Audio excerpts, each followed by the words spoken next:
Bob, you just took a random phone call. Can you tell me about the fact that you just answered your phone call from a random person?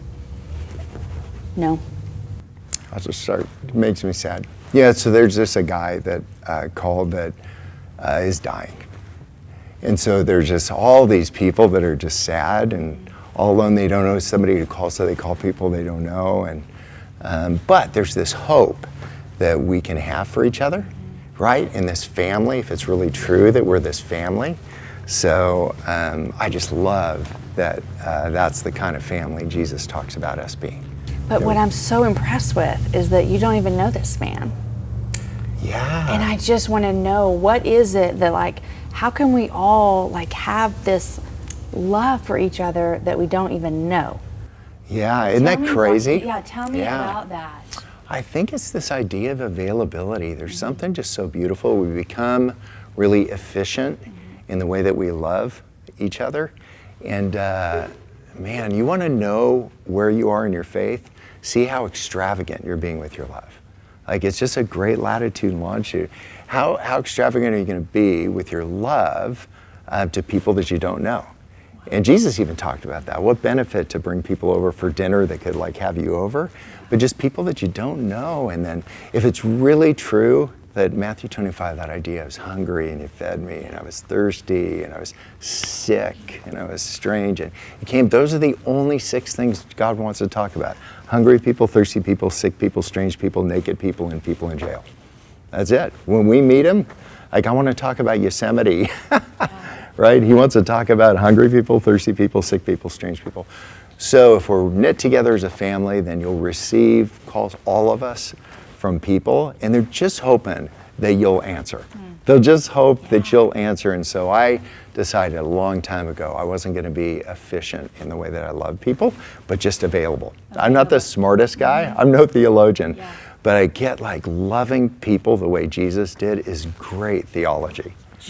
I mean, imagine that, right? That would be it. Just be available. Remember, like, some lady pulls on his shirt. He's like, who was that? Where'd that come from? I know this. Little guy in the sycamore tree. He's like, lunch on you. He had time for everybody, right? And so for me, each time, like, you're available to people, then you never know where it is. It could be like a high school kid. It could be somebody with a few days left.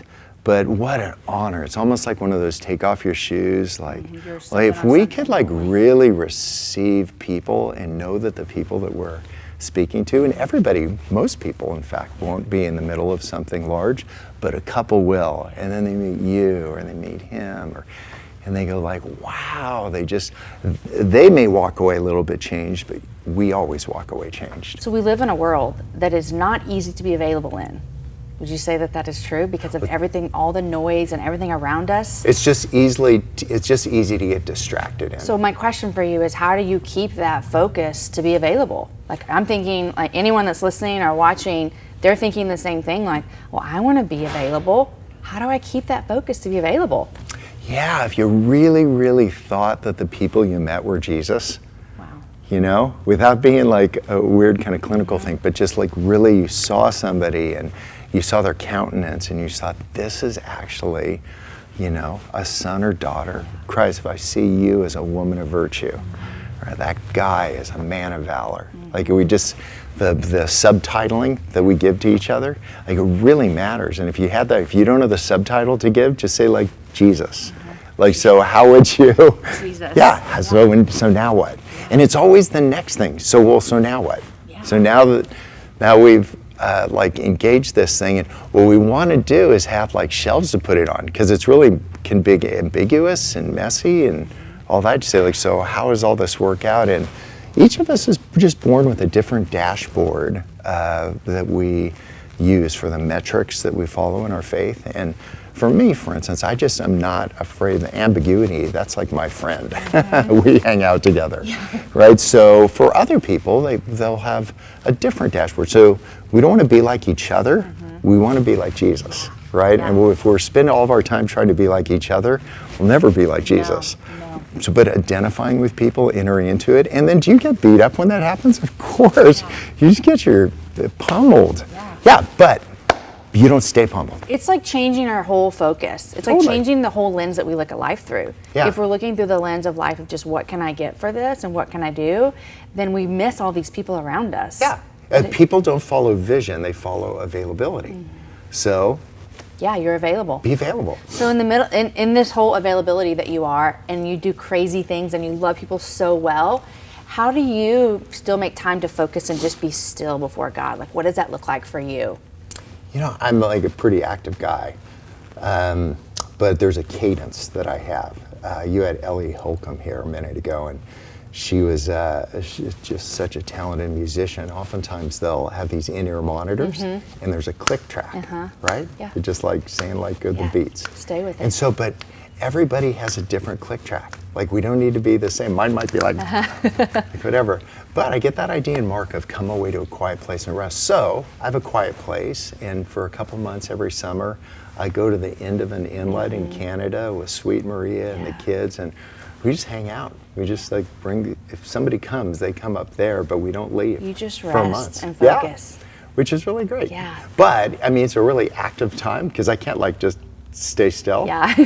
But I think I get so much energy from being with people, like actually with, not like conceptually with. Right. But like with people. Yeah. That's it, Emmanuel, God with us. Yeah. Right? Yeah. Us with each other. My son started skydiving.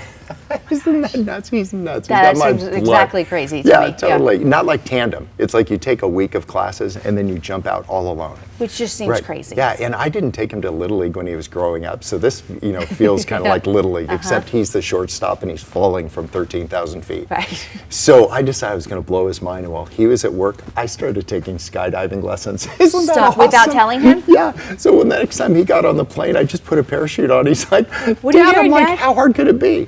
So there's something. Okay, wait, I need you to keep going with this. Isn't that though. awesome? So we actually went up and at him because he's nuts. He jumped out of this plane, did a backflip out of the plane. And I just wanted to be with him. It was some primal thing that took over. I get to the door and I jump out. Like after him, I jumped so hard, I literally jumped out of my tennis shoes. I looked like Left Behind. I'm free falling in my socks. But I think that's the idea, the gospel of Christ, that Jesus wants to be with us that bad. He literally jumps out of heaven.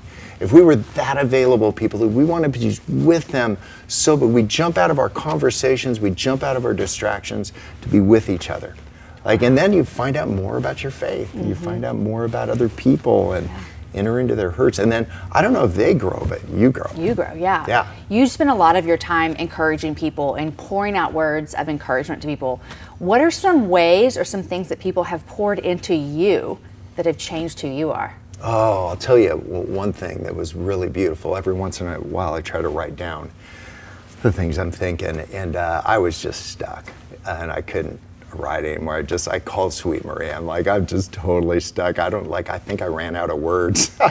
And then about 15 minutes later, I get a text message from her, and it said, every word in the universe is hoping you'll pick them. Right? So you just surround yourself by some people that just think of you, and they have these beautiful hopes for you.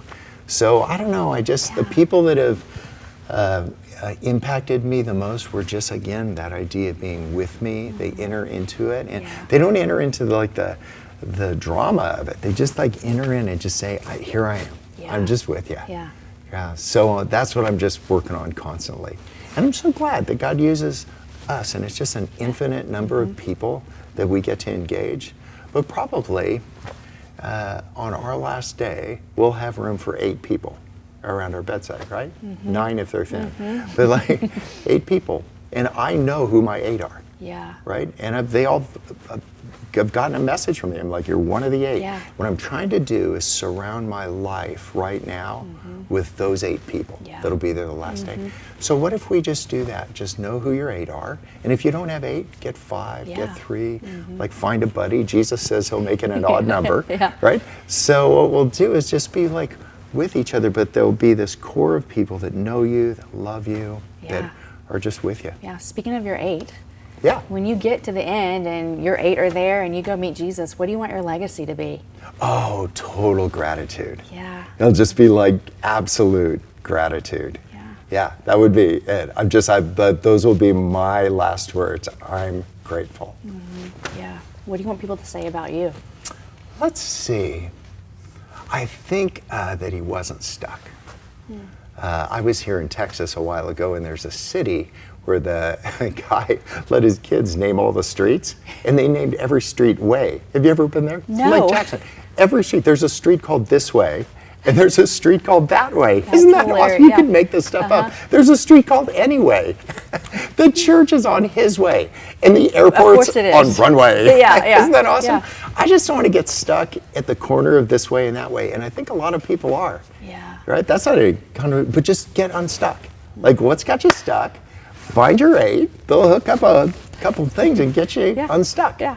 So I would say, like, he just didn't stay stuck. He wasn't like this guy. He wasn't stuck with a one view of who he was, like ever changing, a new creation. That's beautiful. And you know, I like constantly quitting stuff. But I don't even have a car right now. I sold it in April. Isn't that awesome? I've been taking Uber. You can get to Cleveland get for anywhere, $4. It's awesome. Why? Like, because it's awesome. Yeah. Like, you meet these fascinating people. I mean, literally, I pay admission to meet these guys. So what if you say, I want to be a new creation, so I need to constantly change some stuff. But you don't need to give the people that you love whiplash while you're changing everything. So I just keep like asking Sweet Maria and the kids, I'm like, is this working for you? Is it okay? Are you okay? And then I'm okay. Are we good? That's it.